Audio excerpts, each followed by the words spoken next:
Olá, hoje a gente vai fazer uma análise focada nos resultados da PRIO, a antiga PetroRio, né? Vamos olhar o primeiro semestre de 2025. Isso, com base nos relatórios que eles soltaram do primeiro e do segundo trimestres, maio e agosto, se não me engano. Exato. O objetivo aqui é entender os destaques, né? Financeiros, operacionais, o que aconteceu de importante nesse período. Bora lá então. Começando pelo primeiro TRI, o 1T25, os números vieram fortes, né? Receita de 727 milhões de dólares. Sim, e lucro de 345 milhões. O EBITDA ajustado também 447 milhões. Números bem expressivos. E a produção ficou ali na média de quase 110 mil barris por dia. Venderam bastante também, mais de 10 milhões de barris. Pois é, a estratégia comercial deles de focar na entrega direta para o cliente final parece que funcionou bem nesse tri. Agora, um ponto que chamou a atenção foi o custo de extração. O lifting cost, né? Ficou em 12,8 dólares por barril. Um pouco acima do que talvez o mercado esperasse, não? É, um pouco acima sim, e a explicação principal pelo que eles colocaram foi a entrada inicial de Peregrino, os primeiros 40%. Ah, entendi. É um campo com custo mais alto por natureza. Exatamente. E somou-se a isso algumas paradas que tiveram em Albacora Leste e também no cluster Polvo TBMT. Mostra um pouco o desafio, né? Integrar ativos grandes e, ao mesmo tempo, manter aquela disciplina de custos que é marca da Praio. Que eles batem na tecla desde, sei lá, 2015, né? Isso mesmo. Mas olha, apesar desse desafio no custo, o trimestre teve avanços operacionais bem importantes. Sim, começaram a perfuração em Oahu, finalmente, depois da licença. E conseguiram anuência para os workovers em Tubarão Martelo, aquelas intervenções para melhorar os poços. E Albacora Leste, a BL, mostrou uma eficiência boa em abril, quase 89%.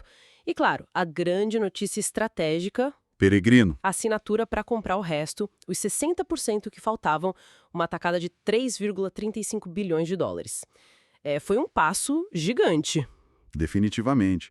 Essa aquisição é muito central para a tese de crescimento deles, né? Adiciona muitas reservas para o futuro. E na parte financeira, eles também se mexeram bastante. Sim, emitiram debêntures, pagaram uma parte daquele earnout de ABL, recompraram ações.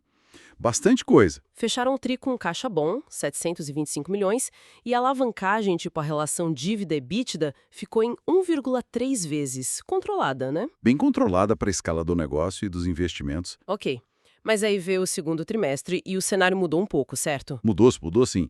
Os números vieram mais baixos. A receita caiu para 508 milhões de dólares, lucro de 154 milhões e EBITDA ajustado em 276 milhões. Uma queda considerável, né? Tanto contra o primeiro tri quanto contra o mesmo período de 2024. Claramente.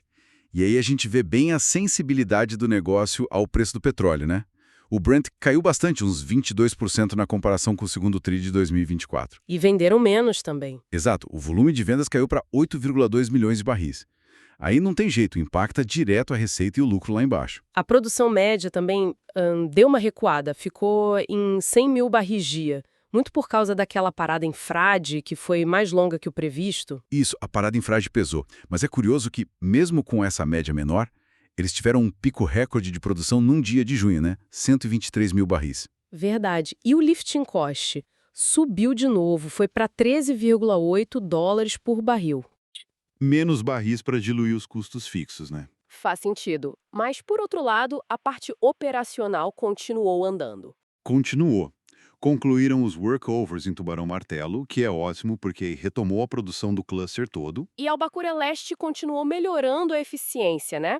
A média ficou boa, 88%, e teve aquele pico que você mencionou, quase 98% em julho. Um ponto bem positivo. Mostra que eles estão conseguindo integrar e otimizar bem o ativo. E para o Arru, um passo fundamental, a licença prévia. Sim, essa licença prévia é, assim, crucial. Ela destrava os próximos passos para poder instalar as coisas lá, conectar o campo. É um marco importante para o projeto. E financeiramente, o segundo tri foi bem agitado também. Muito. Pagaram os primeiros 10% da aquisição de Peregrino, fizeram outra emissão grande de debentures. Captaram mais dívida com bancos, fizeram gestão de passivos para rolar a dívida e continuaram recomprando ações. Isso. O caixa até aumentou, foi para 872 milhões, mas a alavancagem subiu um pouco para 1,6 vezes. O que parece ser uma estratégia para bancar os investimentos que vêm por aí, né?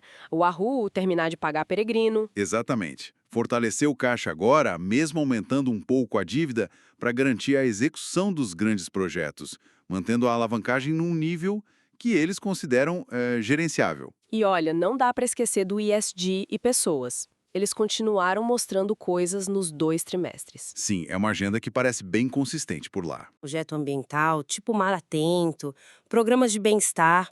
No segundo, publicaram um relatório de sustentabilidade, tiveram certificação do inventário de emissões. E lançaram o Instituto PRIO, né? Com foco em biodiversidade, educação ambiental, além das ações internas de segurança, sustentabilidade, até clube de corrida. É interessante ver como isso se mantém, né? Mesmo com resultados financeiros e operacionais tão diferentes entre um tri e outro. Parece que faz parte da cultura mesmo. É o que parece, não é só para inglês ver, está integrado na estratégia de longo prazo. Então, para a gente fechar o semestre, foi um período marcado, de um lado, pela grande aposta em Peregrino, né? Uma aquisição transformadora. E por avanços operacionais importantes em Wahoo, ABL, TBMT. Mas, por outro lado, sentiram o impacto da parada em Frade, a volatilidade do Brent no segundo tri machucou os resultados e tem esse desafio contínuo do lifting cost. E uma gestão financeira bem ativa para conseguir bancar tudo isso, sem esquecer do foco em ESG. Exato. A Prio continua executando a sua estratégia de crescimento e eficiência, apesar dos solavancos. E isso deixa a gente com uma pergunta importante para o futuro, né? Com os workovers de TBMT concluídos, ABL melhorando a eficiência, o Wahoo caminhando para a licença de instalação e a integração total de Peregrino chegando, qual vai ser o efeito combinado disso tudo? Na capacidade de produção e na estrutura de custos deles. Exatamente. Como eles vão equilibrar essa execução toda que é super complexa, ainda mais se o preço do petróleo continuar instável. Vai ser um teste interessante para a resiliência do modelo de negócios deles.